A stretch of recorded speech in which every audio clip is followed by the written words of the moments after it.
नमस्कार मित्रों, आज हम जानेंगे कि गायत्री पुरस्चरण की पृष्ठभूमि क्या है। चलिए समझने का प्रयास करते हैं कि गायत्री पुरस्चरण क्या है। यह मानव शरीर सुदुर्लभ है। 84 लाख योनियों में भ्रमण करने के पश्चात लाखों वर्ष बाद यह प्राप्त होता है।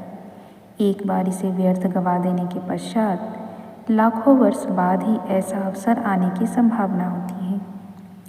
इसीलिए दूरदर्शी और विवेकशील लोग इसे इंद्रिय विषयों और तृष्णा जंजाल में फंसकर इस जीवन रूपी बहुमूल्य संपत्ति को व्यर्थ नष्ट करने की अपेक्षा आत्मकल्याण की बात ही सोचते हैं और उसी में अपनी भावना एवं शक्ति का अधिकाधिक उपयोग करने का प्रयत्न करते हैं। शास्त्रकारों ने पग पग पर मनुष्य को यही शिक्षा दी है कि इन अमूल्य क्षणों को बाल क्रीड़ा में शरीर की गुलामी में बर्बाद न करके अनंत काल स्थिर रहने वाली सद्गति को उपलब्ध करने में ध्यान दिया जाए।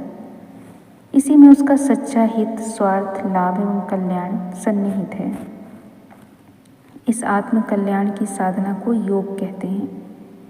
योग साधना द्वारा मनुष्य अपना वास्तविक स्वरूप तथा जीवन का लक्ष्य समझ सकता है, परमात्मा को प्राप्त कर सकता है और जो कुछ इस संसार में प्राप्त करने योग्य है उसे प्राप्त कर सकता है।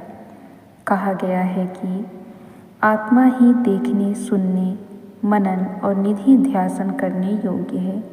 हे मैत्रेयी, उसे देखने, सुनने, समझने और अनुभव करने में इस संसार में जो कुछ है वह सब जाना जा सकता है। मनुष्य का सबसे बड़ा धर्म कर्तव्य यही है कि योग के द्वारा आत्मदर्शन करे। योग अग्नि में पापों का समूह जल जाता है, तब निर्मल ज्ञान प्राप्त होता है और उसे ब्रह्म निर्वाण मिल जाता है। योग से ही धर्म की रक्षा होती है और योग से विद्या की रक्षा होती है। दो प्रकार से ही मनुष्य सूर्यमंडल वेधता हुआ परम पद पा सकता है। एक योग युक्त होकर, दूसरे धर्म रक्षा के लिए लड़ता हुआ मरने पर। तप ही ब्रह्म है, तप द्वारा ही वह ब्रह्म जाना जा सकता है। जीवन में अनेक प्रकार के कष्ट और कलेश हैं। उनकी निवृत्ति साधारण उपचारों से नहीं होती। किसी भी कृपा एवं सहायता से भी उनकी क्षणिक निवृत्ति ही हो सकती है। दुखों का समूल निवारण योग साधना से ही संभव है। हे राम, संसार की विश्व वेदना सर्पनी दुसह है। यह योग रूपी गरुड़ से ही निवृत्ति होती है।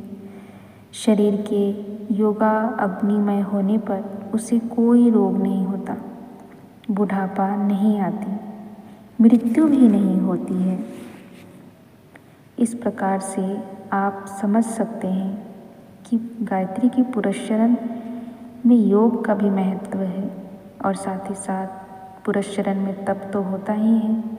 आत्मकल्याण की योग साधना के वास्तविक स्वरूप से अपरिचित होने के कारण लोग उसे कष्ट साध्य मानते हैं और ऐसा सोचते हैं कि इस मार्ग पर चलने से उनके लौकिक उन्नति में बाधा पड़ेगी, और वास्तविकता यह नहीं है।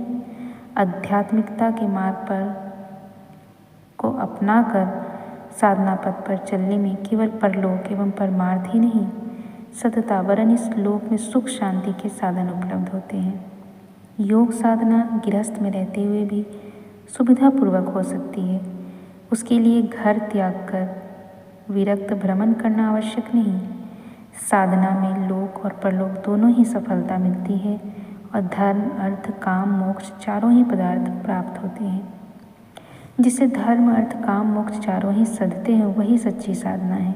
लेकिन आज मनुष्य में दूरदर्शिता का अभाव रहा है। आज थोड़ी कठिनाई उठाकर भविष्य को उज्जवल बनाने पर लोग विश्वास नहीं करते।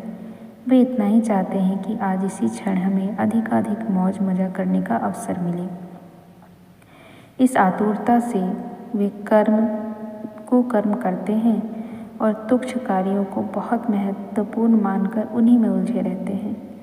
मनुष्य के इसी मूर्खतापूर्ण भुलक्कड़पन पर खेद प्रकट करते हुए अष्टावक्र ऋषि कहते हैं, इस संसार में भूखे लोग बहुत हैं, मुमुक्षु भी दिखाई पड़ते हैं, पर योग और मोक्ष की इच्छा छोड़कर परमार्थी लोग संसार में कोई बिरले ही देखने को मिलते हैं। योग साधना जो आत्मा का सच्चा कल्याण कर सके वह गायत्री ही है। इस उपासना से बढ़कर और कोई तप, योग, साधना, ध्यान नहीं है। समस्त प्रकार की योग साधनाओं का आधार गायत्री ही मानी गई है। गायत्री ही तप है, साधन है, योग है, ध्यान है, यह ही सिद्धियों की माता मानी गई है। इससे बढ़कर श्रेष्ठ इस तत्व जैसा इस संसार में और कोई नहीं है। किसी की गायत्री साधना निष्फल नहीं जाती। समस्त योग साधनाओं का आधार गायत्री ही है।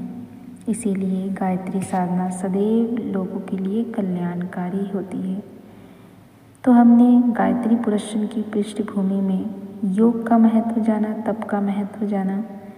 इससे जुड़ी हुई और भी बहुत सारी बातों को हम आपको बताएंगे। साथ ही साथ हम आपको पुरस्रण की विधि भी बताएंगे, पुरस्रण के नियम भी बताएंगे।